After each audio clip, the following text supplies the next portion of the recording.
So for the last 48 minutes, we've been performing an alchemy of sacred fire. And we began with Zarathustra. You should feel a lot more fire in your chakras and your aura as we invoke the I Am name. And Zarathustra comes today, first before the Blessed Mother, to empower us through fire, empowering us through fire. He says that part of our mission is to be all fire, because that fire consumes darkness. And the more fiery we are, the more transmutation occurs within our being and through our being on behalf of the planet. The more fire you can contain in your chakras and your aura, the more this action occurs and manifests, and it brings about a transcendent state for all whose lives you touch through your love, through your consciousness, through your attentiveness to the divine world, through your attunement with God, your I Am presence, your beloved Holy Christ Buddha self.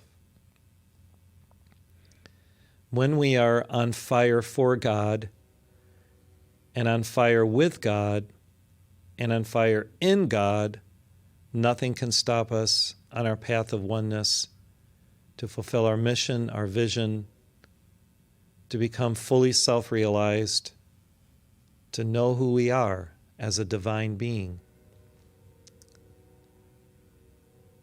Mankind en masse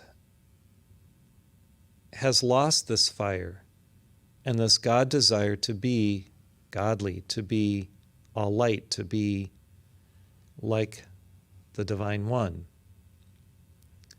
So we have to become like unto God, shining lights, bright, flaming ones.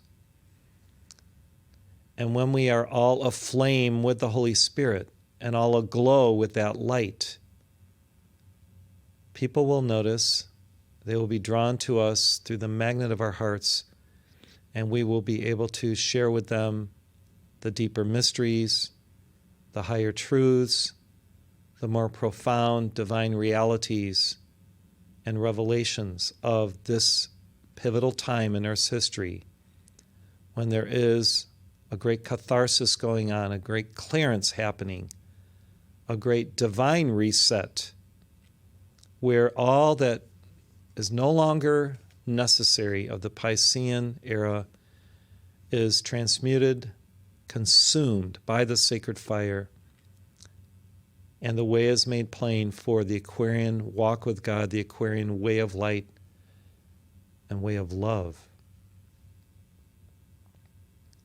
I've encouraged our broadcasts to be fiery, and they have to be fiery, especially now in Sagittarius.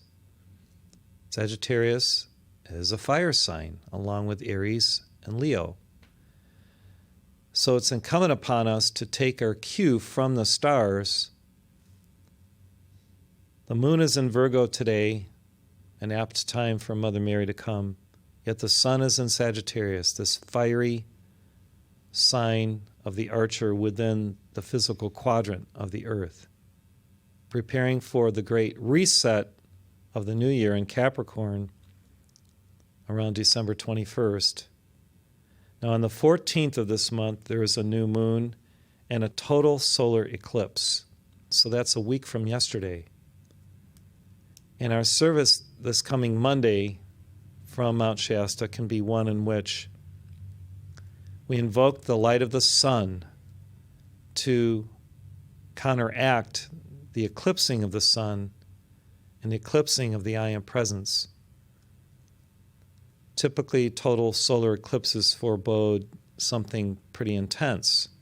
So we have to be that sun so that when the sun is blotted out by the moon during this eclipse,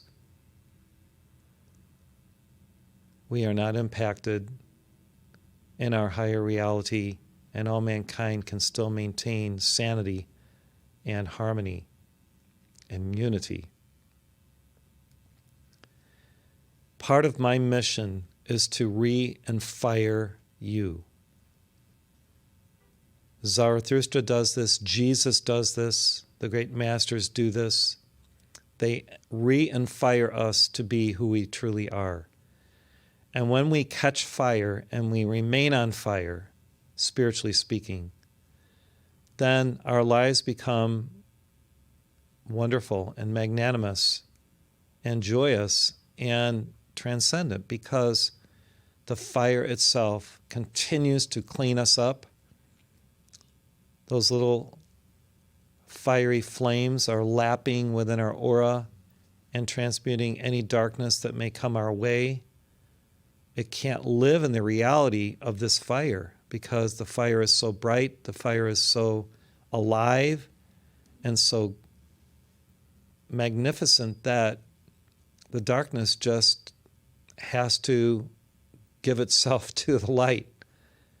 And so even as the darkness comes to us to be transmuted, because our hearts are a magnet of light, we allow this process to occur and we just stay with that light and that fire, and the darkness keeps coming. Yet what happens, this great transmutation occurs right within our aura, right within our being. And at times it may be daunting. We may feel the burdens of that darkness seemingly attacking us. But really, if we just shift our mindset, all it really is the darkness seeking resolution. The light within the darkness that's still there coming to us so that it can be redeemed. So there is a form of redemption within transmutation that is alchemical, that if we see it as such and we accept it as this higher reality, then we won't allow those things to get us down that at times seem to weigh us down through the weight of the world. If we match that darkness with greater light, then it cannot inflict any negativity upon us. We are the conquerors through that light of God that always prevails. When we maintain the lamps of our chakras full of the oil of God's love, God's virtues, then we have the wherewithal for the flames to continue burning and burning and burning. I pray that you felt the fire this morning during these fiery prayers, so that having caught fire, you can maintain that state of grace with the Holy Spirit and the cloven tongues of the Holy Spirit, and even more than just two flames, sometimes 3 or 4 or many. Can you imagine having so many little flames lapping around your crown chakra and burning within your third eye, your throat, your heart, solar plexus, seat of the soul, and base of the spine, and your hands and your feet and your thymus, that nothing can assail you with any negativity? Can you imagine this? If you can imagine it and feel it, and the fire burns and burns and burns, then you become part of that alchemy in the book Hebrews in the New Testament. My God is a consuming fire. My God is a consuming fire. And you become godlike because you are consumed. What is consumed? The human, the lower elements. And in the alchemy of that transmutation, all that's left is the divine. The dross is no more. And you, as the true alchemist, have become a nexus for that fire to just continue burning, burning, burning. When I speak to people who are on fire for God, I feel enriched and enlivened, invigorated and renewed. And sometimes I called a number of people yesterday, and each and every one was on fire for God that I spoke with. They were just on fire. And I encourage you to call people that you maybe not always are near or speak to and share your love during this season, because it's an intense time during COVID when we can't always be face to face and, heart to heart.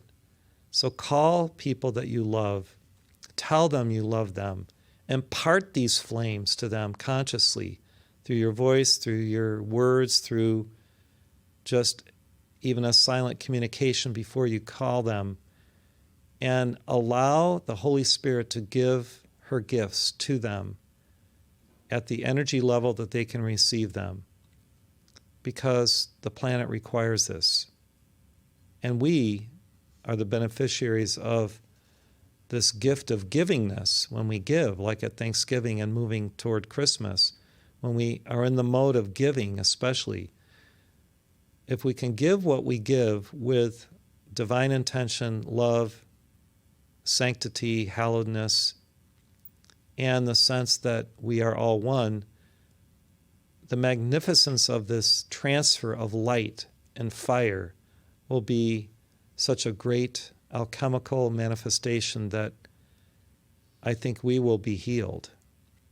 So I'd like to send to Patricia DeWitt now, all of us send as many flames of live love, living love, as you can to help her in her healing with her brain tumor and the surgery she went through a few days ago, and her niece, Cassie, in Dallas, Texas. Just send living flames of love to her. We see her like Shiva with all these dancing flames around her, the Nataraj image, blazing, blazing, blazing, just transmuting any ill effects of the brain tumor.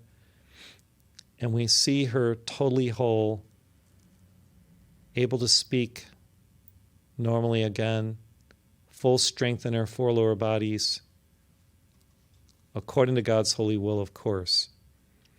And now we expand this and visualize anyone that we know that requires healing. Deborah Timberlake, who's experiencing back surgery today, I believe. We send beloved Deborah all these living flames of love and healing to support her, and the doctors and nurses, attending physicians and helpers and aides, and anyone else that we know that requires healing, love, and light. We see and we send living flames of love. So Zarathustra's assignment is for us to be that living flame of love with the Holy Spirit, and then to consciously send living flames of love to others. I was watching this video that Kathleen Alexander did with Bradley Boatman, which she's going to play part of on Thursday in 2 days. And he speaks in there about the Master Omram, Mikhail Ivanhoff, and how he would send a ball of fire, and Bradley could see it going into the audience and just going, from row to row, table to table, person to person, and just engulfing them in light and fire. And it was a conscious thing the Master did. Well, if he can do that, we can do it. We can take our cue from him.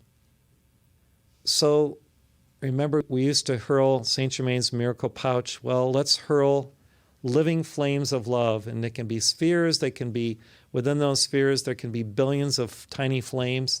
Just hurl it now to anyone and everyone you'd love to. I'm sending one to President Trump and his family and his assistants and all working in the executive branch to help with this whole situation. We'll send it now to the state of Georgia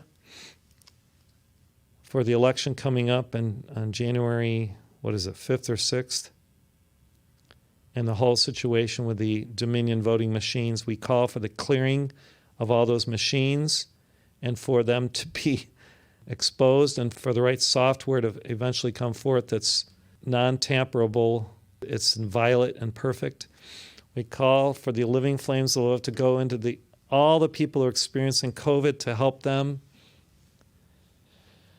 call for these living flames of love to go to every one of our family members, our extended family, near and far, and the greater family of the Heart Center community worldwide right now. Blaze these living flames of love. So we'll take a few moments now and we'll meditate in silence, and you can continue to see these living flames of love going forth to anything where your mind's eye takes them as a blessing to others.